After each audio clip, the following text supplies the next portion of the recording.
Have you ever felt like an emotional puppet? Like no matter how hard you try, people always seem to know which strings to pull. You smile when you don't want to. You explain yourself when no one asked. You bend, adjust, react because somewhere along the way you were taught that being accessible was the same as being valuable. But here's the brutal truth. Accessibility has made you weak. Not because kindness is weakness, no, kindness is power when it's chosen. But because you've been conditioned to believe that your worth is tied to how available you are, how quickly you respond, how much you give away for free. And the world has taken full advantage. Carl Jung understood this better than anyone.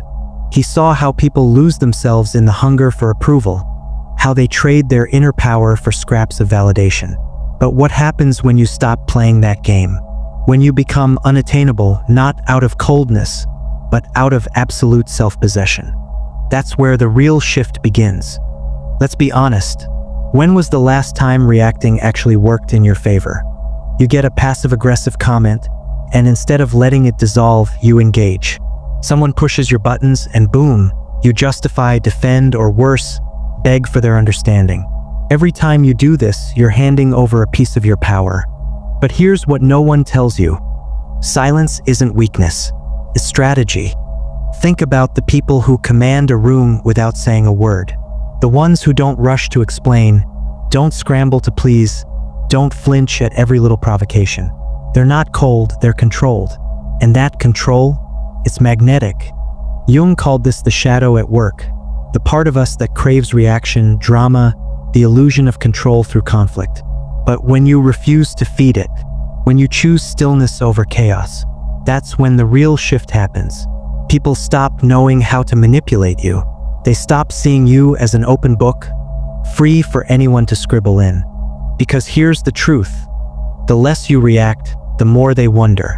The less you explain, the more they question themselves. So ask yourself, what would happen if, just for once, you let silence do the heavy lifting? You know that feeling when you're clinging to a person, a situation, an outcome, like your sanity depends on it? Like if you just hold on a little longer, explain one more time, they'll finally get it? Here's the hard truth. What you're clinging to is already gone. The job that drains you, the relationship that keeps you begging for crumbs, the need to be understood by people who've already decided not to understand you. These aren't attachments, they're chains. And the tighter you grip, the more they cut into you. Jung warned us about this. He called it participation mystique, the dangerous blur between where you end and where others begin. When you're drowning in that blur, you lose yourself. You become a ghost, haunting the edges of other people's expectations. But detachment, that's where the magic happens. Not the cold, numb kind, the liberating kind. The kind where you wake up one day and realize, I don't need this to be different for me to be at peace. Where you stop negotiating your worth with people who've already shown you their price. Because here's the secret no one tells you. People respect what walks away. They crave what doesn't beg. And the moment you stop needing their approval, that's the moment you become untouchable. So tell me, what's one thing you're ready to stop begging for? There's a reason people become obsessed with unsolved mysteries, unfinished stories, and unanswered texts. The human mind hates loose ends. We're wired to chase what we can't fully grasp, to crave what doesn't immediately surrender its meaning. Now apply that to you. Every time you over-explain, overshare, or overperform, you rob yourself of this primal power. You turn your depth into a Wikipedia page, fact-checked, cited, and painfully predictable. But when you hold back, when you let people wonder about you, that's when you become unforgettable. Jung saw this in mythology, the archetype of the trickster, the enigmatic figure who reveals just enough to fascinate, never enough to fully understand. This isn't about deception. It's about restraint, about knowing that your most compelling qualities aren't in what you say, but in what you allow others to imagine. Think about it. The artist who lets their work speak for itself. The leader who speaks less but means more. The lover who doesn't confess every feeling on demand. They all understand the same truth. What's withheld has weight.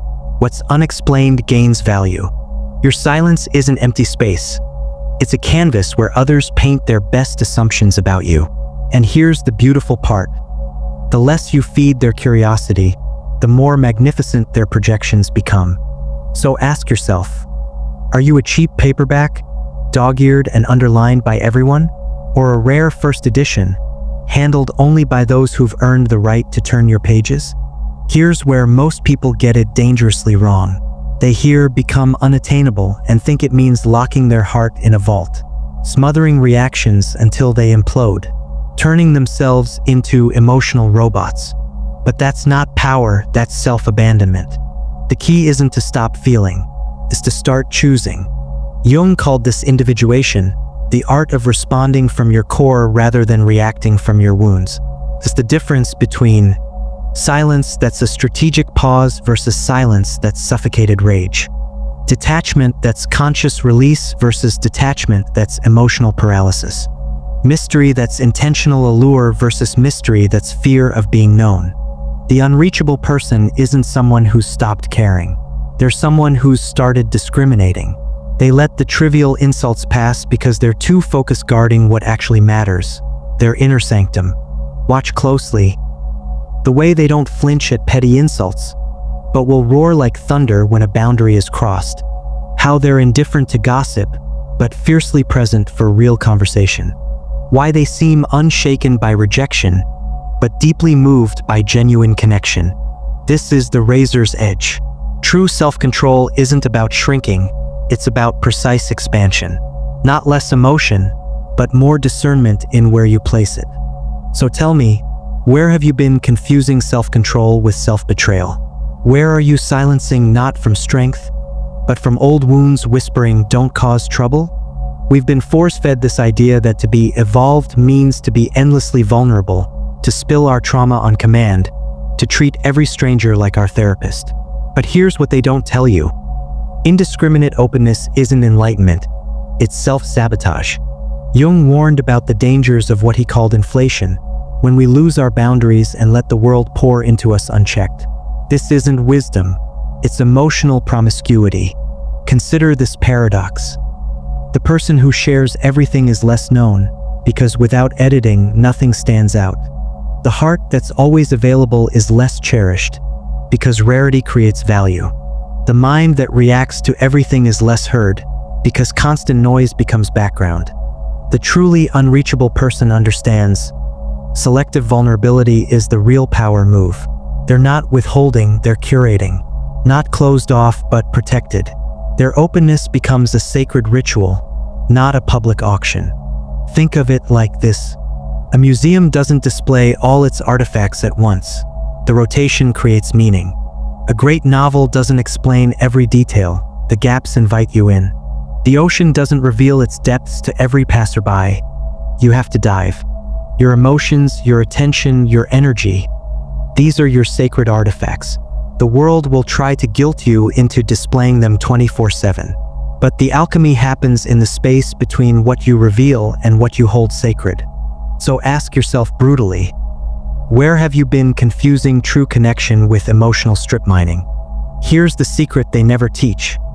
When you stop being cheap with your energy, the universe stops being cheap with its rewards. It's not magic, it's simple human psychology. The moment you become selective, shallow connections can't reach you anymore. Toxic situations literally can't find purchase. Low-value interactions bounce off like you're made of Teflon. Not because you're putting up walls, but because you've raised your frequency. Jung called this the law of enantiodromia, where extremes create their opposites. By becoming unreachable to what drains you, you suddenly become ultra-available to what nourishes you. Watch what happens. Your silence attracts rather than repels. Your boundaries invite respect instead of resistance. Your emotional selectivity creates deeper bonds than constant availability ever could. This is why the mystics, the artists, the truly powerful souls throughout history all shared one trait. They understood the sacred art of absence. They knew that what makes presence valuable is precisely what's withheld in between. Your power doesn't live in what you give away, it lives in what you choose to give, when, and to whom. So tell me, what would your life look like if every interaction was by invitation only? Let's end with a hard truth. This path isn't for the crowd. Most people will keep jumping through hoops, begging for attention, trading their dignity for scraps of validation. And that's exactly why becoming unattainable gives you such an unfair advantage. Jung understood this better than anyone. He saw that true individuation, the process of becoming your complete, authentic self, requires the courage to be misunderstood, to be disliked, to let certain people walk away because they can no longer play the old games with you. But here's the beautiful paradox. The less you need love, the more authentic love finds you. The less you beg for respect, the more effortlessly it comes. The less you explain your worth, the more undeniable it becomes. This isn't about manipulation. It's about reclaiming sovereignty, about finally understanding that you were never meant to be an open-air market where anyone can browse your emotions for free. So as we close, I leave you with one question. What version of yourself have you been withholding from the world because you've been too busy being available to the wrong people? The answer to that question is your next step. If this resonated with you, I'd love to hear your thoughts in the comments. What's one way you'll start practicing becoming more unreachable this week? And if you're ready to go deeper into this journey, consider subscribing. This is just the beginning.